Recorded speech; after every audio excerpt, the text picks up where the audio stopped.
इत्तदानीम्नास्तिस्रजो no Vyoma परो यत् किमावरीवः गुहः तस्य शर्मन्नं वा किमासीत् गहनं गभीरं कृष्णगीते कहते सत नहीं था असत भी नहीं अंतरिक्ष भी नहीं आकाश भी नहीं था छिपा था क्या कहाँ किसने ढका था उस पल को अगम अतल जल भी कहाँ था।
बहनों, भाइयों और साथियों,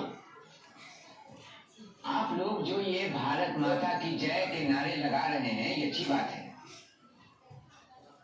पर आप ये भी जानते हैं कि इन नारों का मतलब क्या है? कौन है भारत माता? किसकी जीत चाहते हैं आप सब? बताइए, मैं भी जानना चाहता हूं। अच्छा, तुम बताओ, कौन है भारत माता? बोलो बोलो। अच्छा, तुम बताओ, कौन है भारत माता?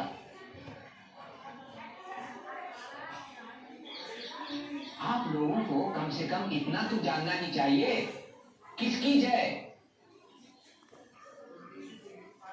क्या है भारत माता? कभी देखा है आपने? पंडित जी, भारत माता मतलब ये धरती हमारी माता है। सिर्फ ये धरती या इस गांव की धरती या इस सूबे, इस इलाके की धरती या सारा हिंदुस्तान? सारे हिंदुस्तान की धरती। सिर्फ धरती और कुछ नहीं? हिंदुस्तान की ये इतनी नदियां, पहाड़, ये सब नहीं? सभी हैं पंडित जी, ये नदियां, ये पहाड़, जंगल और हमारे ये खेत जो हमें अनाज देते हैं। इसके अलावा क्या? इसके अलावा भी कुछ ऐसा है जो इन सबसे अहम है। वो क्या? आप बताइए पंडित जी। भारत माता तो ये सब है ही, नदियां, पहाड़, खेत, पेड़, घने जंगल, समंदर, आसमान। पर मेरे या तुम्हारे बिना ये सब बेमतलब है। सबसे अहम है भारत की सरजमीन पर फैली आवाम, भारत के लोग। दरअसल अपने करोड़ों बेटे बेटियों से ही भारत माँ की पहचान, इसलिए उसकी जीत होगी आप सभी की जीत से। यानी कि देखा जाए तो आप सभी अपने आप में भारत माता हैं। भारत माता की जय। भारत माता की जय। भारत माता की जय। भारत माता की जय। माता की जय। 1930 के आसपास जब भी जेल से बाहर आया, खासतौर से सन 36-37 के चुनावी दौरों के वक्त, मैं भारत के तमाम सूबों के गांव और शहर घूमा। ये यात्रा खुद मेरे लिए एक खोज थी। ऐसा लगता था हिंदुस्तान के लोग, हिंदुस्तान की धरती अपने पूरे फैलाव के साथ मेरे सामने है। हिंदुस्तान के बदलते रंग रूप मुझ पर छाने से लगे। इसका विस्तार या अलग अलग रंग तो पकड़ में आ जाते, तो इन सबसे अछूती इसकी आत्मा को समझना मुश्किल था। हालांकि अपने अतराफ उसे महसूस जरूर कर रहा था। जितना ही भारत को देखा, उतना ही ये एहसास बढ़ा कि मैं उस कल्पना को पूछना जो ये भूमि अपने में छिपाए है, बहुत कठिन है।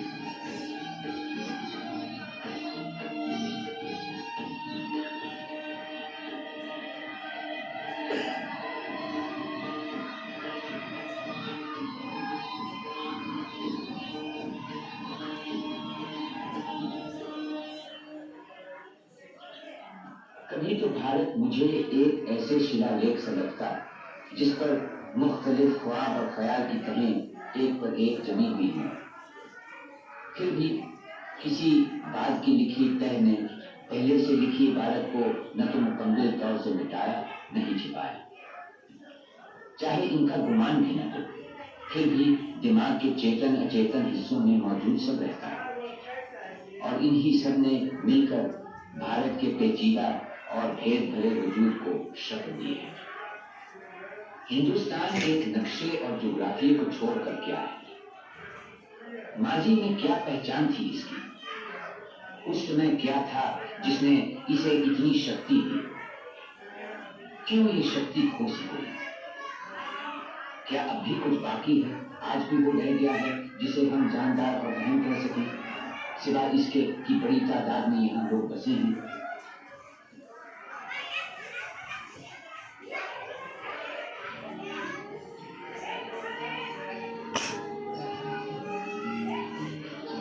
तारीख में उन पुरानी और स्थिर तहजीबों के जवाल या अचानक खात्मे की कई मिसालें हैं, जिनकी जगह फिर नई और जानदार तहजीबों ने की।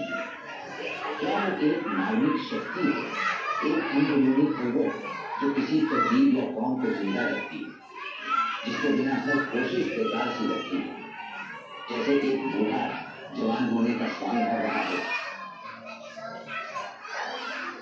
सिंधु घाटी सभ्यता भी अपने आप में एक भारतीय सभ्यता थी, जो मौजूदा हिंदुस्तानी तहजीब का आधार है। कितनी हैरत की बात है कि कोई भी तहजीब इस तरह 5-6 हजार साल तक कायम रही, वो भी किसी गतिहीन तरह नहीं, क्योंकि भारत में विकास और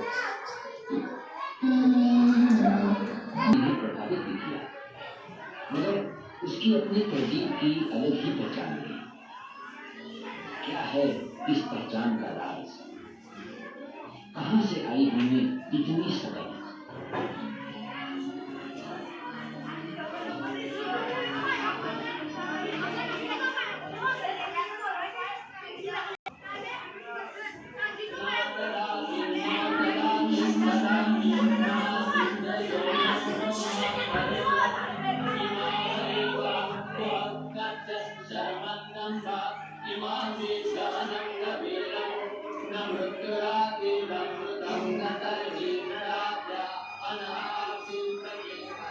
सृष्टि में पहले तक नहीं